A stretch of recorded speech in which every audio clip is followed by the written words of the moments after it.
আমি জানি আপন জন আর ফিরে আসবে না। যে তার বাবা হারিয়েছে সে আর মুখ ভরে কাউকে বাবা ডাকবে না। যে বোনটা আমার স্বামী হারিয়েছে সে তার স্বামীর ছায়া আর পাবে না। আমরা এসেছি মানুষ হিসাবে মানুষের পাশে। এটা আমাদের দেখার বিষয় না যে কে আমরা কোন দল করি, কে কোন ধর্মের অনুসারী, এটা বড় ব্যাপার না। বড় ব্যাপার হচ্ছে বিপদে মানুষের পাশে দাঁড়ানো মানুষের দায়িত্ব। যাদের অন্তরে মানবতা আছে, মনুষ্যত্ববোধ আছে, যারা মানুষকে সম্মান করতে জানে, তাদের দায়িত্ব হলো কোনো মানুষ যখন বিপদে পড়বে তখন তার সামর্থ্য নিয়ে তার পাশে যাওয়া, তাকে সান্ত্বনা দেওয়া, তাকে সাহস দেওয়া, ধৈর্য ধরার জন্য তাকে পরামর্শ দেওয়া, তার জন্য আশীর্বাদ করা, তার জন্য দোয়া করা। আমি এই এলাকায় আমাদের যে সমস্ত সহকর্মীবৃন্দ আছেন, কর্মী সমর্থক আছেন, নেতৃবৃন্দ আছেন, তাদেরকে বলতে চাই যে এই কয়টা ফ্যামিলি এখন থেকে আমাদের ফ্যামিলি। আপনারা সবসময় তাদের খোঁজখবর রাখবেন, আর আপনাদেরকেও দাবি করে বলবো আপনাদের যে কোনো প্রয়োজনে এই লোকদেরকে আপনারা খবর করবেন। যদি আপনাদের সামান্য কোনো উপকারে আমরা আসি, আমরা খুব আনন্দিত হব। এর সুযোগ দিবেন তো আপনারা? এই বিরহের অশ্রুর সময় আপনারা যে আমাদের শরীক হয়েছেন, তাতে আমরা আপনাদের প্রতি এত কৃতজ্ঞতা যে ভগবান আপনাদের সব সবাইকে সুস্থ ভালো রাখুক, এবং কি দেশ এবং জাতি কল্যাণের জন্য আপনারা যে কাজ করে যাচ্ছেন এইভাবে আপনাদের ধারাবাহিক অব্যাহত যেন থাকে। সবাইকে আদাব। আসসালামু আলাইকুম। সুপ্রদর্শক, আপনাদের নিশ্চয়ই মনে আছে 2022 সালে পঞ্চগড়ে নৌকাডুবিতে 72 জন হিন্দু নিহত হয়েছিল।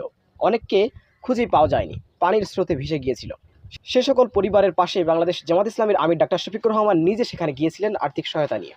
তাদেরকে জড়িয়ে ধরে তাদের দুঃখ বেদনা ভাগ করে নিয়েছিলেন। সেই জামাতের আমির ডাক্তার শফিকুর রহমান দীর্ঘ 15 মাস কারাভোগের পর আবারও তিনি এই সকল পরিবারের পাশে গেলেন। পঞ্চগড়ে 72 জন হিন্দু পরিবারের পাশে আবারও দাঁড়ালেন বাংলাদেশ জামাত ইসলামী।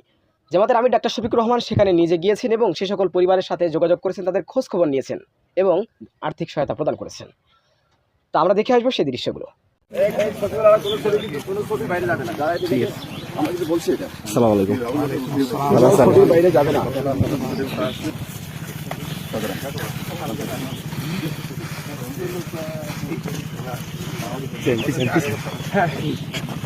সাইদ ভাই, একটু সাইদ ভাই।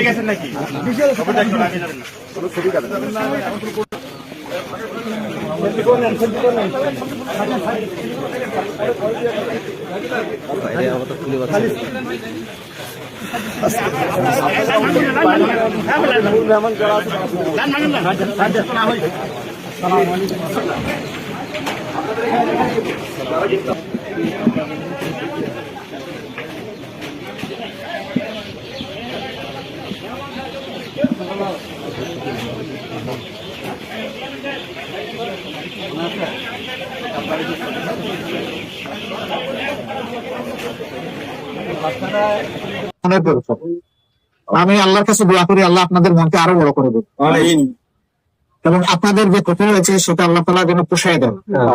আমি জানি আপন জন আর ফিরে আসবে না। যে তার বাবা হারিয়েছে সে আর মুখ ভরে কাউকে বাবা ডাকবে না। যে বোনটা আমার স্বামী হারিয়েছে সে তার স্বামীর ছায়া আর পাবে না। যে মা তার সন্তান হারিয়েছেন ওই মায়ের বুকে ওই সন্তান আর ফিরে আসবে না। যে বাবা তার সন্তান হারিয়েছেন বাবার বুকেও সন্তান ফিরে আসবে না। ভাই বোন যে ভাইটাকে বোনটাকে হারিয়েছে তারাও ফিরে আসবে না। এভাবে আমরাও একদিন চলে যাব। তবে এরকম মৃত্যু মানুষের হোক এটা আমি কামনা করি। আমি সবার জন্য উত্তম মৃত্যু কামনা করি। আপনারা আমাদের জন্য দোয়া করবেন, একটা দোয়াই চাইবেন। আপনারা জানেন আমরা একটা রাজনৈতিক দল।